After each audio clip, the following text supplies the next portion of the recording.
Nesse sábado, o Juventus se despediu de um dos maiores jogadores da sua história. Para muitos, o maior atacante que o Clube da Moca já teve, Wilson Buzzoni.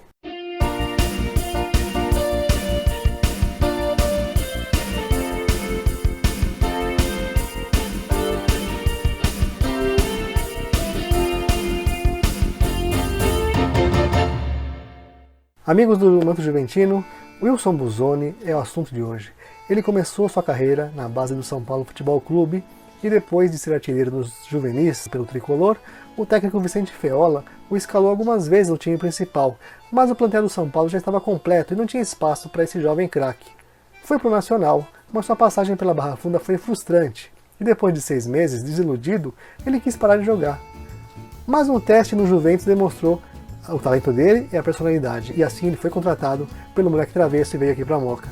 Em 25 de maio de 1958, Buzzoni estreava no Juventus. Foi um jogo contra o 15 de novembro em Jaú, uma derrota por 2-1, em que ele já marcou seu primeiro gol com a camisa do Juventus. Estamos em 1959, ano que o Buzzoni foi arrasador.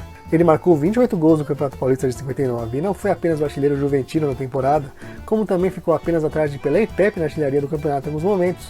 Eu em 59, eu fiz 28 gols no Campeonato Paulista, né? E teve até um estágio dos jogos assim que eu passei o Pelé na artilharia. Porque justo naquela semana eu fiz 10 gols. 4 no América, 4 no Guarani, 2 na Portuguesa de Esporte, né? E passei o Pelé naquela semana. Mas o Pelé era insuperável, né? O Pelé aquele ano fez 59 gols, né? Mas eu acho que também fazer 28 no Juventus também era bem difícil, né? Por 2 vezes em 59, o Buzzoni fez 4 gols na mesma partida. Foi contra o América e contra o Guarani.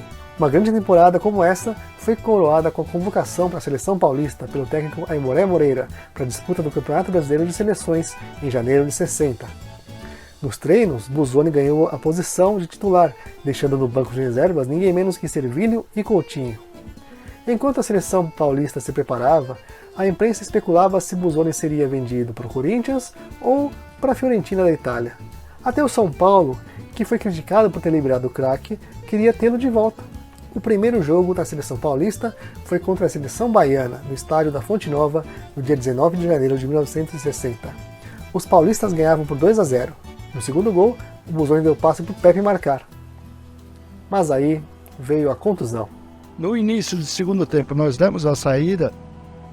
O Pepe foi na linha do fundo, cruzou na meia-lua da área, eu matei no peito e bati de pé esquerdo, né? E o Nelinho, o quarto zagueiro da seleção baiana, ele me solou por cima, né? Então, quando eu virei, eu peguei o peito do pé na sola do pé dele, né? E aí deu ruptura de ligamentos no joelho. Aos 21 anos de idade, Buzzoni teve brecada a sua ascensão. Buzzoni teve a perna engessada e voltou de avião para São Paulo. A imprensa esportiva cobriu seu reencontro emocionado com a família e toda a sua recuperação. Enquanto isso, o Campeonato Brasileiro de Seleções continuava. Aimoré Moreira teve uma certa indecisão, uma dificuldade para escolher o substituto de Buzzoni, que acabou sendo o Coutinho, já entrosado com a linha ofensiva do selecionado paulista. O time bandeirante acabou campeão pela 4ª vez.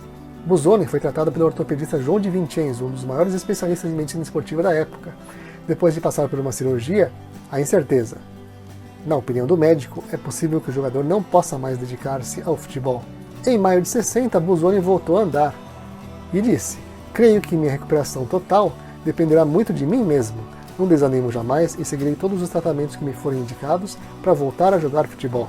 Em abril de 1960, o contrato de Buzzoni expirou, mas o Clube da Moca, agora sob o comando do presidente Roberto Ugolini, renovou seu contrato por mais 2 anos, com aumento de salário. Naquela época, eu mesmo Campo Andido, eles reformaram o meu contrato por 2 anos, sabendo que eu não iria jogar por 2 anos. Então, uma atitude muito bonita da equipe, da diretoria do Juventus. Uma segunda cirurgia foi necessária e realizada pelo Dr. João de Vincenzo em janeiro de 1961, dessa vez para melhorar a articulação no pé direito do jogador. Em outubro de 61, Buzzoni voltou a treinar. Finalmente, em 6 de dezembro de 1961, quase 2 anos depois da sua lesão, Buzzoni voltou a atuar numa partida contra o Guarani, vitória do Juventus por 2-1. Depois de muita luta, esforço e dedicação ao tratamento, ele conseguiu. Pode ser que o esporte me ofereça outros momentos inesquecíveis, mas nenhum irá superar aquele que vivi, no instante em que assinava a súmula para entrar contra o Guarani. E na semana seguinte, ele voltou a marcar gols quando o Juventus bateu a Portuguesa Santista por 3-2. Mas o Busoni não estava se firmando no time. Sentia que havia muito receio com a participação dele. E com a mesma lealdade que o clube teve para com ele sentou, botou as cartas na mesa e decidiu sair. Em 1963, Busoni foi para o Jabaquara e teve boa atuação, embora reconhecesse que já não era mais o mesmo. Em 1964, atuou pelo Sport Boys do Peru. Fez uma curtíssima passagem pelo Palmeiras, na qual não foi aproveitado, e em 65 foi peça importante para o Bragantino, que conseguiu acesso à divisão especial.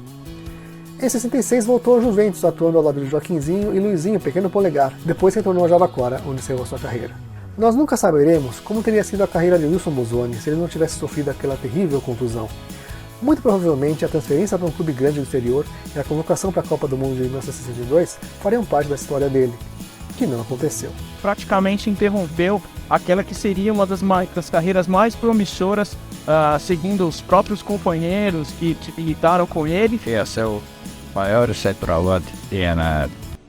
No entanto, fica o exemplo da persistência e da garra do atleta que superou as dificuldades, construiu uma bela carreira que ficou para sempre marcada e identificada com o Juventus. Obrigado, Busoni, você está entre os maiores da história juventina.